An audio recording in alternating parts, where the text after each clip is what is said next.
Masz dość zerowych odsetek na lokacie? Zastanawiasz się, czy obligacje to dobra alternatywa? W tym filmie pokażę Ci, jak działają obligacje, jak możesz w nie inwestować, zarówno bezpośrednio, jak i przez fundusze czy ETF-y. Obligacje to papiery wartościowe, które potwierdzają, że pożyczyłeś komuś pieniądze, najczęściej państwu lub firmie. W zamian za tę pożyczkę emitent, czyli dłużnik, zobowiązuje się oddać Ci pieniądze w określonym terminie wraz z odsetkami. Obligacje mogą być emitowane przez różne podmioty, nie tylko państwo. Oto główne grupy emitentów obligacji. Skarb Państwa, emitujący obligacje skarbowe emitowane przez Ministerstwo Finansów. Celem emisji jest finansowanie budżetu państwa, inwestycji publicznych. Samorządy, emitujące obligacje komunalne emitowane przez miasta, gminy, powiaty, województwa. Celem emisji jest finansowanie lokalnych inwestycji, np. dróg czy szkół. Przedsiębiorstwa emitujące obligacje korporacyjne emitowane przez firmy, korporacje.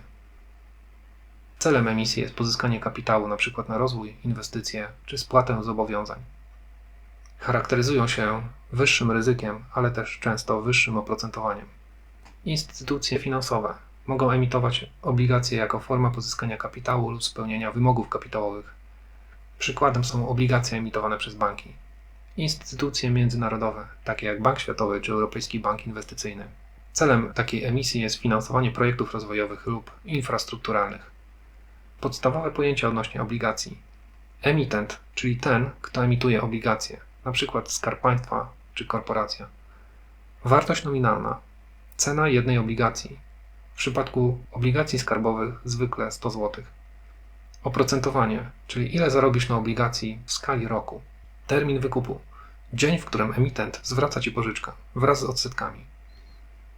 Obligacje skarbowe to papiery wartościowe emitowane przez Skarb Państwa, czyli państwo reprezentowane najczęściej przez Ministerstwo Finansów.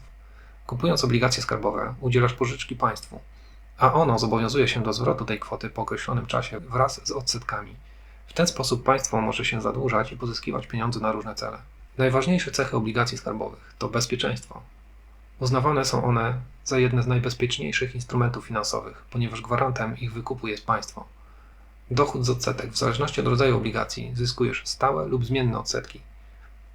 Różne okresy zapadalności, od 3 miesięcy do nawet 12 lat. Dostępność. Można je kupić przez internet, w banku lub poprzez rachunek maklerski. Dlaczego ludzie kupują obligacje skarbowe? Jest to oszczędzanie bez ryzyka, dobre dla osób ceniących stabilność. Zabezpieczają przed inflacją. Niektóre z obligacji, indeksowanych inflacją, pomagają chronić realną wartość pieniędzy. Planowanie długoterminowe. Na przykład 12-letnie obligacje rodzinne jako forma oszczędzania na przyszłość dzieci. Polacy polubili kupowanie obligacji. W kwietniu 2025 roku Ministerstwo Finansów sprzedało obligacje detaliczne za 7,4 miliarda złotych. Przez pierwsze 4 miesiące tego roku sprzedaż papierów detalicznych wyniosła 24,8 miliarda złotych.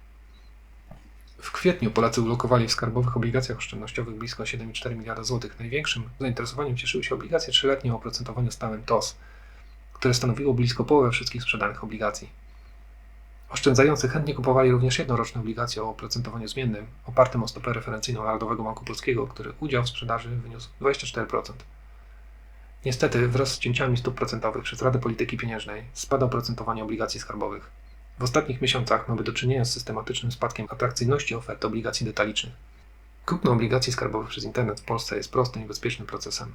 Możesz to zrobić za pośrednictwem oficjalnego serwisu Ministerstwa Finansów lub poprzez bankowość internetową dwóch banków, PKO BP i PKO SA. Oto jak to zrobić krok po kroku na podstawie serwisu internetowego PKO BP.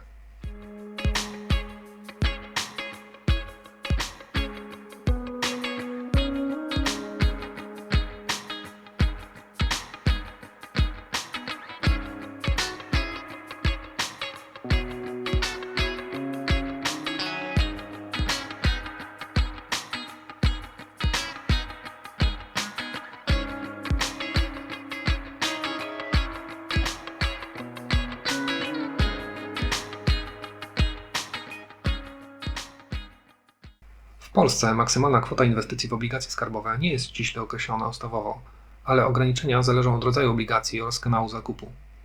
Możesz kupić tyle obligacji, ile chcesz, pod warunkiem dostępności emisji. Limit techniczny jednej transakcji to 1 000 000 złotych. Jeśli chcesz zainwestować więcej, musisz wykonać kolejne transakcje. Minimalna jednostka zakupu to 100 zł, czyli jedna obligacja. Obligacje rodzinne przeznaczone są dla beneficjentów programu 500+. Limitem inwestycji miesięcznej w przypadku tych obligacji jest wysokość świadczenia. Na przykład, jeśli dostajesz 1500 zł miesięcznie na dzieci, możesz w danym miesiącu kupić obligacje rodzinne za 1500 zł. Wcześniejszy wykup obligacji skarbowych w Polsce jest możliwy, ale wiąże się to z opłatą manipulacyjną, która obniża wypłacone odsetki. Opłata ta różni się w zależności od rodzaju obligacji. Inwestycja w obligacje skarbowe możliwa jest również w sposób pośredni za pomocą funduszy inwestycyjnych dłużnych skarbowych lub poprzez zakup obligacyjnego ETF. Fundusze dłużne skarbowe nie inwestują w obligacje detaliczne, te, które Ty możesz kupić przez stronę obligacieskarbowe.pl.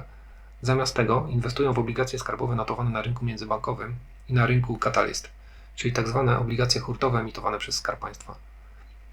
Co to jest ETF obligacyjny?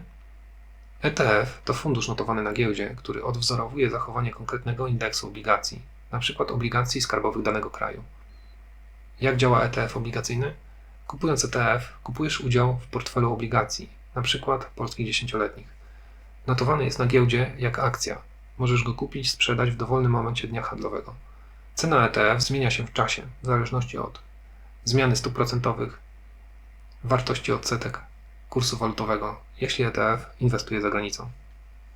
Poniższa tabela przedstawia zalety i wady inwestycji w obligacje skarbowe bezpośrednio przez fundusze lub przez ETF. Osobiście preferuję inwestycje w obligacje poprzez fundusze inwestycyjne. Mogę zakupić interesujący mnie fundusz, nie wychodząc z domu za pośrednictwem bankowości internetowej mBanku. Inwestując w ten sposób, należy jednak zapoznać się z prospektem emisyjnym danego funduszu. W prospekcie są zawarte najważniejsze informacje o opłatach, jakie pobiera dany fundusz oraz jaki jest skład danego funduszu, czyli np. jaki procent portfela obligacji funduszu stanowią obligacje skarbowe, a jaki np. obligacje korporacyjne bądź bankowe. Takie fundusze w ostatnich kilkunastu miesiącach notują bardzo dobre wyniki. Na przykład fundusz, który kupiłem we wrześniu, zarobił do tej pory około 5%. Należy jednak pamiętać, że inwestując w obligacje poprzez fundusz czy ETF nie masz gwarancji osiągnięcia zysku, tak jak w przypadku obligacji detalicznych. Ryzyko straty jest jednak niezmiernie małe i nieporównywalnie niższe niż np. inwestycje w akcje. Jeśli ten materiał był dla Ciebie pomocny, zostaw suba i łapkę w górę. To dla Ciebie mała rzecz, a dla mnie ogromna motywacja do tworzenia kolejnych filmów. Chcesz zgłębić temat inwestowania nie tylko w obligacje, ale również w akcje ETF i inne instrumenty? Zajrzyj na mój kanał i zobacz inne filmy. Masz pytania lub własne doświadczenia z inwestowaniem w obligacje? Daj znać w komentarzu, chętnie odpowiem lub przygotuję osobny odcinek. To dopiero początek serii o inwestowaniu. Jeśli chcesz być na bieżąco, kliknij dzwoneczek. Do usłyszenia w kolejnych materiałach. Cześć!